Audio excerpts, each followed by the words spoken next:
Breaking news તમારે આ movie જોતા પહેલા તમારું મગજને અનઇન્સ્ટોલ અને રીબૂટ કરવું પડશે કેમ કે સૂત્રોના જણાવ્યા પ્રમાણે સાલ 2024માં આવેલી Danny Jigar movie one of the Gujarati movie છે કે જેમાં લોજિક મિસિંગ છે. આમ તો ઘણી મૂવીમાં નથી હોતું પણ આ મૂવીમાં તો સાવ જ નથી ને એમાં એટલું બધું કન્ફ્યુઝિંગ છે કે ગૂગલ મેપ પણ હજી થેરેપીમાં પડ્યું છે. તો આગળની ખબરો માટે બન્યા રહો ગુજ્જુ સ્કટ સાથે. હું વાત કરી રહ્યો છું ડેની જીગર મૂવીની, ડિરેક્ટેડ બાય કૃષ્ણદેવ યાજ્ઞિક. એ જ માણસ કે જેણે વર્ષ 1 અને વર્ષનો પાર્ટ 2 બનાવીને હોરર જોનરામાં આતંક મચાવી દીધો હતો. પણ એ માણસને બનાવતા પહેલા એમ થયું કે ચલો થોડું બ્રેન રોટમાં પણ આપણો હાથ અજમાવી જોઈએ. તો એની પહેલા એમણે આ મૂવી ડિરેક્ટ કરેલું હતું અને બનાવેલું હતું ને આ મૂવીમાં લોજિક તમને ક્યાંય જોવા નહીં મળે. તમને પણ એ જોઈને ખ્યાલ આવી જશે કે કૃષ્ણદેવ યાજ્ઞિક કેટલા વર્સેટાઇલ ડિરેક્ટર છે. ને બોસ આ મૂવીનું મેઇન યુએસપી તો યશ સોની જ છે. એટલી બધી એનર્જી સાથે તમને પડદા ઉપર જોવા મળશે કે તમને પણ એમ લાગશે કે સ્ટિંગ પીને ડાયરેક્ટ સેટ ઉપર જ આવી ગયા છે. આ મૂવી પોતે પોતાને સિરિયસલી નથી લેતી તો તમે પણ ના લેતા. આગળ આવો ચલો વાત કરીએ આ મૂવી વિશે. તો હવે સ્ટોરી કહું કે રેન્ડમ સીન નો બુફે કહું. મૂવી સ્ટાર્ટ થાય છે એક મૂર્તિના ચોરી થઈ જવાથી કે જે થોડાક જ ટાઈમની અંદર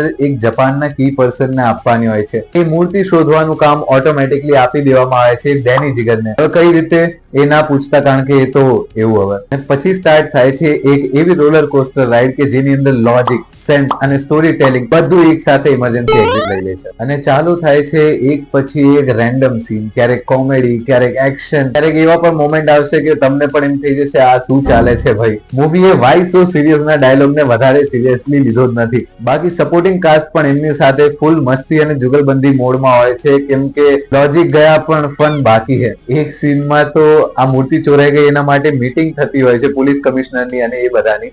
ને એની અંદર એક પોલીસ વાળો લિટરલી કમિશનર થી રિસાઈને બેસી જાય છે. કેમ એનું રીઝન તમે મૂવીમાં જોઈ લેજો. મૂવીમાં ફોર્થ વોલ બ્રેક પણ તમને જોવા મળશે કે જેની અંદર એક્ટર્સ ડાયરેક્ટલી તમારી સાથે વાત કરી રહ્યા છે અને તમને કહેશે કે તમે પણ કન્ફ્યુઝ છો ને અમારી જેમ. ને બાકી મૂવીની અંદર અમુક મેટા રેફરન્સીસ પણ તમને જોવા મળવાના છે કે જે આઈને તમે જતા પણ રહેશે એકાદ સેકન્ડ માટે જ છે. એમાં પણ મારું ફેવરેટ હતું વશ વાદળ. એ તમે જોશો તો એમાં ખબર પડી જશે. મૂવીના સોંગ્સ તો એટલા ખાસ નથી પણ એની અંદર જે બધા કેરેક્ટર્સના ઇન્ટ્રો છે એની અંદરના બીજીએમ તમને મજબૂત લાગશે અને બાકી જે એમની ઇન્ટ્રોની સ્ટાઇલ છે એકદમ કોમિક બુક સ્ટાઇલમાં એન્ટ્રી કરે છે એ જોઈને પણ મજા આવી જશે. તો ફાઇનલ વર્ડિક, આ મૂવી એટલી લાઇટ હાર્ટેડ છે, story free, logic free, entertainment free. હા, એ પણ ફ્રીમાં છે, યુટ્યુબ પર પડી છે, જોઈ જ લેજો આ વિડીયો પછી. જેનજી સ્ટાઇલમાં કહું તો પ્યોર ગુજરાતી બ્રેન રોટ મૂવી છે. આ મૂવીની અંદર સ્ટોરી નથી પણ ફન છે. ટાઈમપાસ માટે જો જોવી હોય તો એકવાર આ મૂવી જરૂર જોઈ લેજો કારણ કે આમાં બધું આવશે પણ કંટાળો તો નહીં જ આવે. તો આ મૂવી પણ એકદમ સિમ્પલ છે. જુઓ,